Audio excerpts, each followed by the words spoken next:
I never really belonged. Not in the way I was supposed to. Girls were meant to be quiet, obedient, subdued. But I was punished the most for laughter. Crying was allowed, children were expected to cry. But laughter? That was different. A little giggle here and there was tolerated, but full-bodied, shrieking fits of joy? Absolutely not. It was always the same cycle. My mother would send me out to play with the other girls, give me another chance to be good, to atone for my previous missteps. And I would try, truly, I would. But no matter how hard I tried, I always took things just a little too far. I played too wildly. I found jokes too funny. The laughter would force its way out of me, no matter how much I fought to hold it back. Whatever restraint the other girls had learned, I never seemed to develop. At first, they spanked me. Then, the punishments escalated. Beatings. Isolation. And when I was old enough, they began sending me to the auditorium. A cave, buried deep in the woods, a mile from the village. Cold. Stifling. A place meant to break the spirit. They would leave me there overnight, lowering me down into the darkness, taking the rope away so I could not climb out.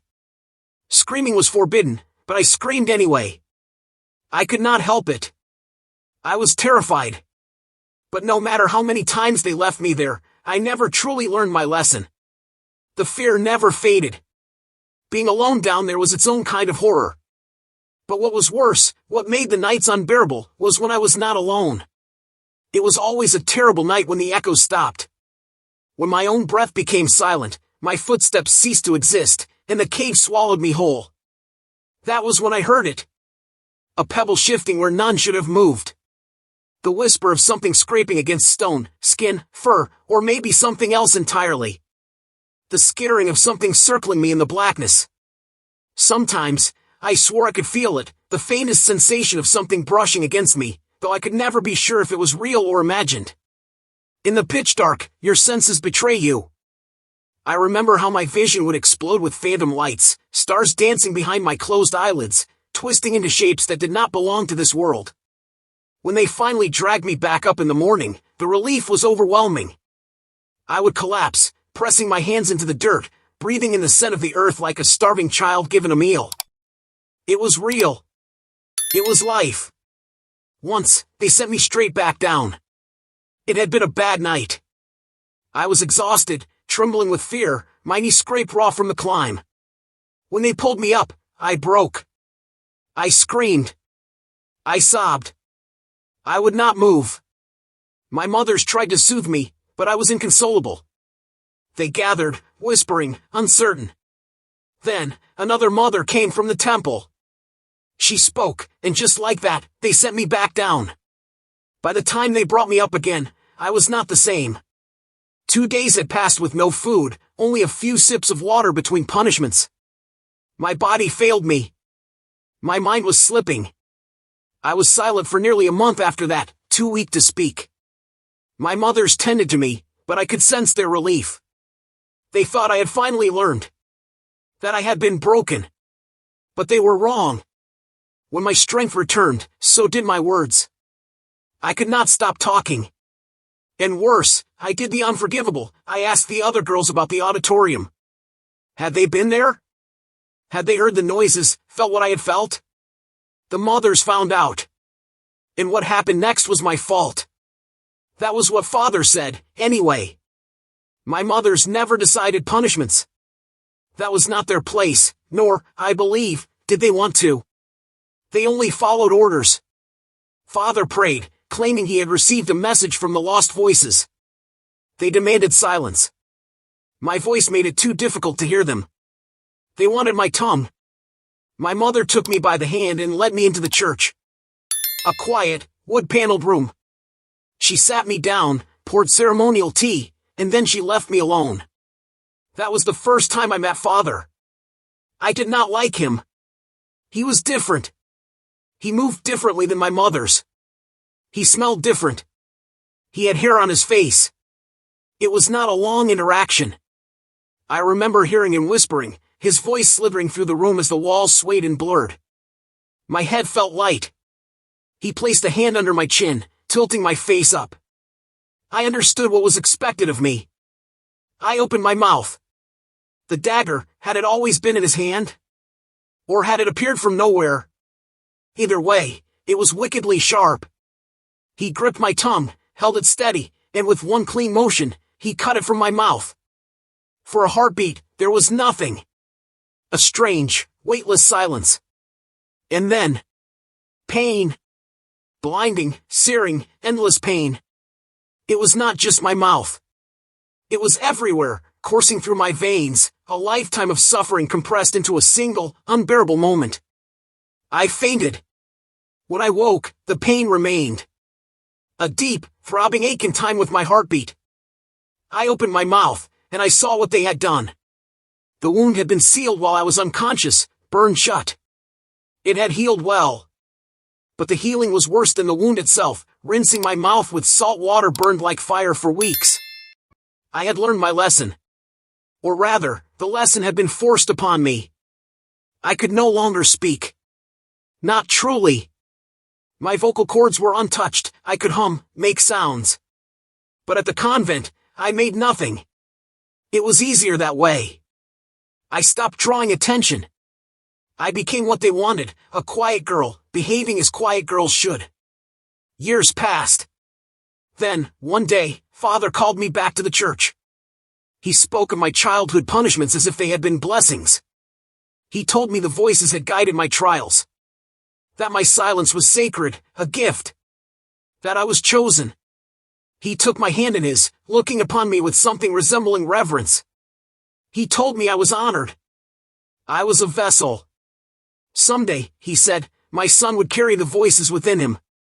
He said the voices had ordained me as his consort. The ceremony was held in the place I feared most, the auditorium. Before it began, my mothers took care of me, washing my body, combing my hair, dressing me in black. The same color as the cave itself. Some of them cried softly as they worked, their lips pressed together, eyes filled with unshed tears. When they were done, they left me to sit alone, to reflect. Maybe for the last time. My life would be silent from here on, but I would never be alone again. I sat there, empty. After losing my tongue, I had lost everything else, too. The laughter, the spark, it was all gone. One of them stayed behind and leaned in close. It is going to hurt, she whispered. I barely reacted. I scribbled on a scrap of paper, nothing could hurt worse than my tongue. She read it, her expression unreadable, and then she gave me a slow nod. Looking back, my mothers had not been much older than me. Perhaps 10 years at most. The same age I am now. I wonder sometimes who they were. Who she was. That night, we walked in a solemn line toward the cave, candles flickering like fallen stars weaving through the trees. The wooden stairs leading into the cavern were usually reserved for holy days, but tonight they were for me. We descended carefully, our candles barely pushing back the dark. The auditorium looked different than I remembered, smaller, unfamiliar. It was filled with women, bathed in candlelight. No one spoke. My mothers formed a circle around me, waiting in silence. We stood there for several minutes before my father arrived. We heard him first. A sound like 100 whispering voices filled the space, hushed but together deafening. Some of the mothers turned their heads, proving I wasn't imagining it.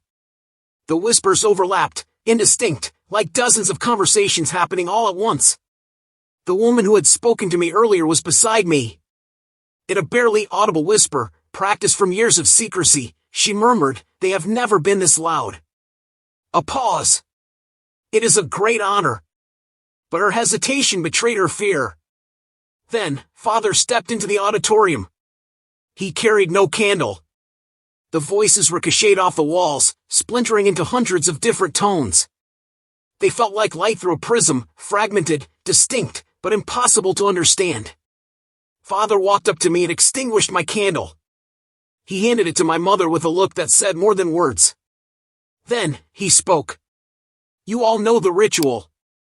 Silence, one of the voices wailed. My mother shrank, gripping both our candles, fingers trembling. Father took my hand. "You are to enter the true church of the lost voices," he said. The inner sanctum. It is a privilege few ever receive. Some are called only once in a lifetime. He led me deeper into the cave. I could feel my mother's eyes following me, their silent prayers thick in the air. As we moved, the whispers shifted. "Bring her to me," one voice demanded. "Bring her to me," echoed another.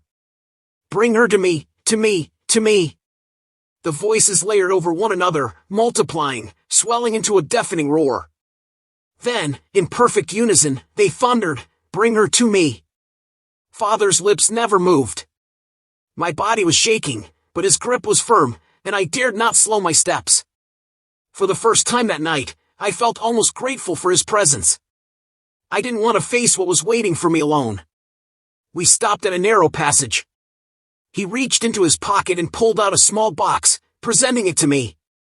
I hesitated, then lifted the lid, not knowing what to expect. No one had mentioned this part of the ritual. Inside, shriveled and preserved, lay my tongue. I dropped the box. It clattered against the stone floor. "It is yours," Father murmured, his tone almost gentle. "I kept it safe for you." I did not pick it up. His face twisted in anger. The voices howled, growing frantic. He grabbed me by the hair and yanked me forward. I stumbled, my skull knocking against the stone walls as he dragged me through the passage. Pain flared. I could feel something warm trickling down my scalp, blood, maybe. Then, suddenly, the voices vanished. The silence was absolute. It swallowed everything, even my own breath. I could no longer hear my father, either. The emptiness pressed down on me, triggering the childhood fear I had never truly shaken. Panicked, I reached for him in the dark, fingers finding his sleeve. Something spoke. Or maybe it was the voices. Or maybe just one. "She's here." A pause. "She is not whole." Another pause. I felt Father take a slow breath. If he spoke, I did not hear it. And oh, the voice roared. "She must be whole. You must try again." And then, he was gone. It happened so fast, too fast for him to have moved on his own. Something had taken him. The next thing I felt was a spray of warmth across my face. My stomach turned. The voices shrieked, "Try again. Try again." I bolted, scrambling back the way we had come. My legs barely worked, my body clumsy with terror. I burst into the auditorium, nearly collapsing into the waiting arms of my mother's. The woman who had spoken to me before had retrieved the fallen box. She pressed it into my palm, her own hand steady over mine. Then, a new voice cut through the chaos. Light, feminine, familiar in a way that made my blood run cold. "Amelia," it said. "Run." And suddenly, with the force of a punch to the throat, I began to scream. Pain seared through me. My throat was raw fire, like I had swallowed shattered glass. The agony was unbearable, but I could not stop. I had been silent for too long. I was more afraid of stopping than of the pain itself. Terror surged through me as the voices shattered again, multiplying into a cacophony of furious whispers. The sound was suffocating, pressing in from all sides, rattling my skull. My body moved before my mind could catch up. I clawed my way up the ladder, more of a crude staircase than anything else, clutching the box to my chest with one hand. My skirt tangled around my legs, but I kicked it aside, caring little for decorum. I climbed, desperate, lungs burning, feet slipping on the worn wooden rungs. Only when I reached the top did I dare to turn back. Below, my mothers stood frozen, their faces turned toward the inner sanctum. They heard something I couldn't. Then one of them collapsed, blood pooling around her. And the screaming began. Not the voices. Human screams. But not as many as there should have been. Candles tumbled, their flames snuffed out one by one. Shadows grew, consuming the cavern with unnatural speed. I saw one candle extinguish on its own, no hand, no breath, just darkness swallowing the flame whole. The ritual had gone wrong. The women hadn't expected this. They hadn't followed me, hadn't thought to flee. Their gazes remained locked on the depths of the cave. Only one, the one who had whispered to me before, glanced up. Our eyes met. Go. She mouthed the word, then reached for the ladder. Her fingers curled around the wooden frame, and with a surge of strength I hadn't known she possessed, she yanked it free from its weak moorings. The ladder collapsed, a dull crash swallowed by the darkness. She had sealed their fate. The last flickers of candlelight vanished. Then came the weeping, the rustling of movement, the screams, sharp, raw, and abruptly silenced. Paralyzed, I stood at the edge of the abyss, staring into the void of my childhood nightmares. Then the silence came. And I ran. The cave twisted and buckled under my frantic steps. I fell, once, twice, scraping my hands on the rough stone. Ahead, a pinprick of light grew, a break in the blackness. Starlight. I hurled myself toward it, lungs burning, legs aching. I tore through the trees, past the gnarled roots and skeletal branches. The forest was vast, but the night was never truly dark, not after so many years in the cave. My eyes adjusted, following the winding path leading home. But home was no longer an option. Father was gone. My mother's. I forced the thought away and kept running. A dirt road stretched ahead, leading somewhere beyond the reach of our world. Once a month, men arrived on this road, hauling supplies in trucks. I never knew from where, only that they came and went, existing in a world beyond mine. A world I had never been allowed to see. Now, it was my only hope. I walked. And walked. Panic and exhaustion warred inside me. Every step was both liberation and terror. The further I went, the heavier the weight in my chest became. I didn't stop until the dirt gave way to something unnatural, smooth, dark pavement. A road like none I had ever seen. It stretched endlessly to the left and right. East and west. The sun rose in the east. So I followed the light. I kept walking, but my feet throbbed and my body ached. It must have been miles, hours. But I didn't stop. The farther I went, the harder it would be to drag me back. Then came the sound, low, distant, growing. A mechanical roar unlike anything I'd heard before. It rushed toward me, too fast to comprehend. Panic rooted me in place. A truck. A real one. It screeched to a halt, dust kicking up around me. A man leapt out, pointing something at me. A gun, though I didn't know what it was at the time. The power of Christ compels you, he shouted, inching forward. I swear to God, I'm armed, and I don't take kindly to, oh, shit. Mary? What do those cult girls look like? A woman climbed out of the truck, rubbing her eyes. She looked at me, and her face softened in horror. Oh, no, honey, she whispered. What happened to you? Is somebody hurt? Did somebody die? I couldn't answer. My breath hitched, my hands clenched tighter around the box. The man frowned, lowering the gun. Holler if you can understand me. I shook my head. You got a name, sweetheart? Another shake. He stepped closer, but I flinched. He hesitated. For God's sake, put the gun down, the woman, Mary, snapped at him. She turned to me and reached out, her hands slow, cautious. I let her touch my face. Her fingers were rough, warm. Unlike my mother's, she bore lines around her eyes, deep creases of time. She was the oldest woman I had ever seen. Are you hurt? She asked gently. I shook my head. She frowned. That's not your blood? I shook my head again. Can you speak? I hesitated, then parted my lips. She recoiled. Oh, my God, she breathed. We're taking you to the sheriff. The man, her husband, tried to get me into the truck's cab, but I shrank back. I didn't trust him. Didn't trust any man. He sighed and gave up, and Mary guided me to the bed of the truck instead, warning me not to try and jump out while it was moving. I climbed in, curling around the box. The truck rumbled to life, lurching forward, faster than anything I'd ever known.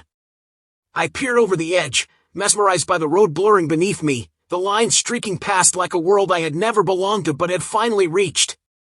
After that, everything blurred together. They took me to town, and it was both familiar and entirely alien. There were buildings, but not like the ones I had known. These weren't just dormitories or places of worship. They were painted in all sorts of colors, made from materials I didn't recognize.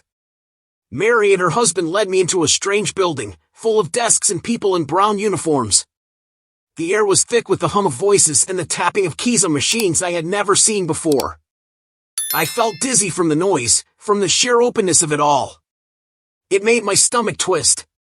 They took me to a quieter room, smaller, where the chaos outside was muffled. It helped. The overwhelming noise had made me feel lightheaded, sick even. Mary insisted that a woman speak to me. She stayed close, her presence meant to be comforting, but I couldn't let her hold my hand. I needed them free to write. So I wrote. Page after page, trying to explain what had happened. The woman took each sheet as I finished, reading, scanning, her questions coming faster than I could answer. Eventually, she left with a stack of my writing, returning only to press me for more details. Mary cried when she read about my tongue, how it ended up in the box, how I had lived without it. She wanted to embrace me, but her sobs were loud, unrestrained. It frightened me. Besides, I was still writing. I had never been allowed to express myself like this before. The mothers had taught us letters in simple words, enough to leave notes when necessary, but this was something else entirely. I was pouring myself onto paper, unfiltered, and it was intoxicating. The sheriff gathered my sisters and brought them to the station. It was chaos, worse than before. They were terrified, wide-eyed, clutching each other in their confusion. The noise was unbearable until I managed to make them understand they needed to be quiet. Only then did things start to settle. None of the mothers survived. My sisters reeled at the news, but I had already known. I had seen it. The officers questioned me about what I had witnessed. They dismissed my words about the voices, about what really happened in that cavern. Authorities weren't sure where I had come from. I remembered nothing beyond the church. They suspected many of us had been taken, stolen from families we no longer remembered. I chose the name Amelia. I think it had always been mine, though I couldn't be certain. They placed me in a foster home. I spent my days studying for my GED. I learned how to use a computer and took online courses. Eventually, I earned an associate's degree. I found work in medical transcription, then medical billing, things I could do from home. Years passed. I moved out of town and into the countryside, where the quiet felt more natural. I bought a small house, surrounded by trees. My sisters visited sometimes, though most of them stayed together, moving in clusters to the same cities, attending the same colleges. I had always been separate, too wild as a child, too withdrawn later.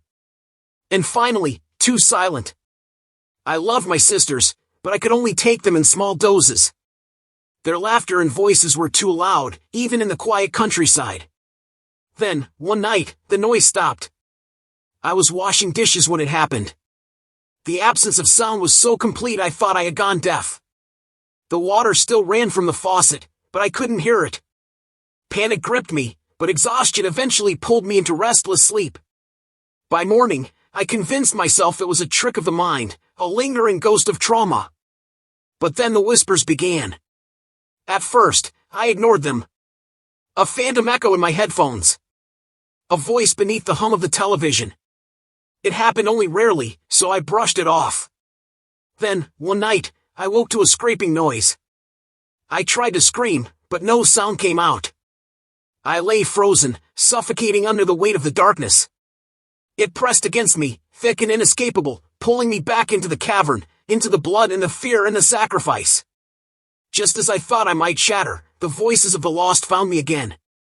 They whispered, many voices, yet one. Their tones layered and shifting, secrets woven into their cadence. They wound around the house, scraping, pressing in. But this time, the sound was a relief. They had been searching for me. All this time, they had not wanted my tongue. They had never needed it. They had needed my voice. Father had twisted their words, used them for his own ends. He had stolen my voice to silence them, to keep their truths buried. But they had chosen me. And they needed me whole. It comes around from time to time. I don't know what it looks like exactly, but I have an idea of its size. When it's near, I can hear it. Its presence is unmistakable. It's long, longer than I can really comprehend, enough to coil around my house with room to spare. I can feel its presence scrape against the siding, stretching all the way to the second-floor windows. Once, I asked it to show itself. It refused. Instead, it told me about its origin, its purpose. It's neither entirely good nor evil, more like something in between, something I don't fully understand. If I had to describe its existence, I'd say it's not quite parallel with ours. It intersects with our world, but never in a way that truly aligns with it. I still have my tongue, locked away in a safety deposit box at the bank. I don't know what to do with it, whether to keep it or get rid of it. I could get it back anytime. The voices tell me that if I put it back in my mouth, I'd get my voice back. But I'm afraid to answer its call. If I did, I would regain my voice, but with it would come a heavy weight of responsibility. I wouldn't be Amelia anymore. I'd become Leah, for a time, merging two identities into one. The whispers would engulf me, just like they did my father. After that, I would transform into something else entirely, something more powerful than he ever was, but completely unrecognizable. Life is long, and I've come to appreciate the simplicity of my life out here in the country. I even welcome the occasional visit from the voices. Over time, they've become less unsettling. It's easier now to follow the tangled threads of our conversations. Sometimes, when I really focus, I can almost sense a kind of harmony, not in sound, but in thought. These ideas, they can only be expressed together, woven into a bigger meaning. The separate thoughts come together, creating deeper connections. The more I communicate with it, the more I sense a kind of patience from it. It doesn't seem rushed, nor does it try to convince me of anything. I think it already knows what my answer will be. Not now, not next year, but eventually. In time, I believe I'll join it, becoming part of the voices, no longer lost, but one with them.